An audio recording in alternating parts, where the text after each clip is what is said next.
మీరు చాలామంది దళాలతో తిరిగారు, రుద్దానం దగ్గర నుంచి అనంతపురం వరకు, మా చెన్నైలో కూడా లేదు. మీతో మీ సహచరులు చాలామంది ఎన్కౌంటర్లు ప్రాణాలు కోల్పోయారు. మీకు బాగా దగ్గరున్న వాళ్ళు ఎక్కడ ఎన్కౌంటర్లు కోల్పోయారు, అప్పుడు మీకు అనిపించింది? ఈ కపడ్డంగాల అందరు నాకు చాలా దగ్గర, చాలా స్నేహంగా, చాలా క్లోజ్గా కలిసి పనిచేసిన వాళ్ళమే అందరు పోయారు. అప్పుడు చాలా అప్సెట్ అయిపోయాను నేను. ఆ తర్వాత అక్కలు గిరిజక్క, పద్మక్క, గుణక్క, చిట్టక్క, అక్కలే ఒక గ్రూపు అదే ఎన్కౌంటర్ అయింది. అంతా లేడీస్కి సంబంధించిన మీటింగ్ అది.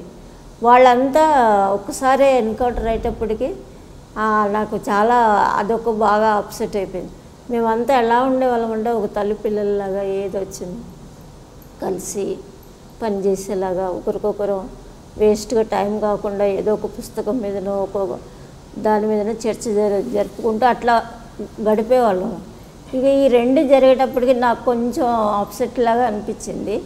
ఆయన ఏం చేస్తాం, ఇంకా వాళ్ళ ఆశయాలను మనం ముందు తీసుకుపోవాలి అని అట్లాగే చేసుకుంటూ వచ్చాం.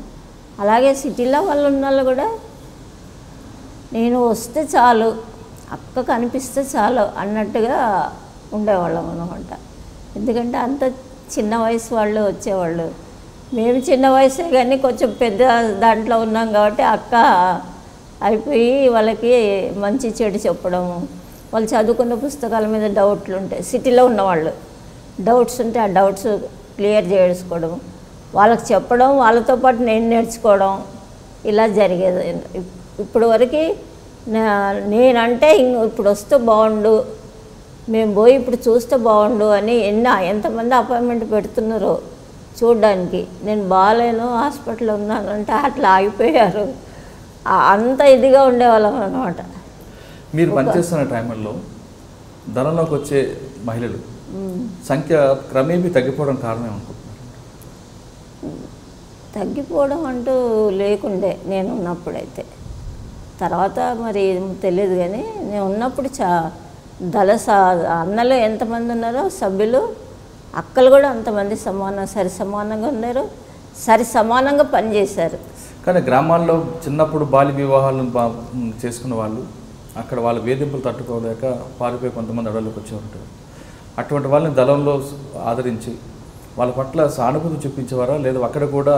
లేదు, అదేం లేదు. వాళ్ళ ఇష్ట ప్రకారమే వచ్చినా కూడా వాళ్ళ ఇష్ట ప్రకారమే వాళ్ళకి ఏ పనులు ఖర్చు చేస్తామంటే అది అప్పచెప్పడం, ఇబ్బంది పెట్టడం అంటే ఏమీ లేదు. ఒకవేళ వాళ్ళతో మ్యారేజ్ ఇంకెవరినన్నా వాళ్ళు చేసుకుంటాము గ్రామాల్లో కానీ దళంలో కానీ అంటే చేసేవాళ్ళం, తిరిగి మ్యారేజ్ చేసి సెటిల్ చేసేవాళ్ళం. వాళ్ళు దళంలో ఉంటారా బయట ఉంటారా అనేసి వాళ్ళ ఇష్ట ప్రకారం ఏది ఉంటే అలాగే దళంలో ఉంటే దళంలో తిప్పేవాళ్ళము, లేదంటే దెన్ మెయింటైన్ చేయడం బయట. అడవుల్లో కూడా మహిళా నక్సలైట్ల పట్ల వేధింపులు ఉంటాయనేది ఒక వార్త ఉంది, వాస్తవం? లేదండి, నా దృష్టి వరకే అది రానే లేదు. అందరము మేము ఒక తోడబుట్టిన వాళ్ళలాగానే ఉన్నాము. అక్క అంటే అక్క, మ్యారేజ్ చేసుకున్నాక హస్బెండ్ వైఫ్ లాగా ఉన్నాం, కానీ మ్యారేజ్ వరకు అక్క అంటే అక్కే, అన్న అంటే అన్నే, ఆ రకంగా మెయింటైన్ ఉంది. కానీ మీరు అన్నట్లు అది ఆరోపణ అయ్యుండొచ్చు, కానీ క్రమేపీ ఎందుకు యువత అటువైపు వెళ్ళలేక? అది పార్టీకి సంబంధించిన లోపమే అనుకోవాలి. ఇక వాళ్ళ మెయింటైన్, వాళ్ళ స్టడీ, వాళ్ళని ఎంకరేజ్ చేయకపోవడం, వాళ్ళకి సరిగ్గా చెప్పకపోవడం, అది ఏదో లోపం ఉంటుంది అంతేకాని అలా బలవంతంగా అలా చేసింది అంటే ఏమీ ఉండదు. మీరు చూస్తున్నారు ఐ డ్రీమ్ న్యూస్ని. మీరు చూస్తున్నది I dream news. For more videos please subscribe to I dream. అంటే కళలని నిజం చేస్తూ ప్రజలకి నిజాలని కళల ద్వారా తీసుకొచ్చే ఐ డ్రీమ్ కి మై బెస్ట్ విషెస్. మీరు చూస్తున్నది ఐ డ్రీమ్ న్యూస్. మీరు చూస్తున్నారు I dream channel. For more videos please subscribe I dream. మరిన్ని వీడియోల కోసం iDreamని సబ్స్క్రైబ్ చేయండి. Please subscribe iDream. And I'm very much satisfied with the way interview went on. Kindly subscribe to iDream. For more videos, subscribe to iDream. And loads of fun entertainment and content. Do watch iDream.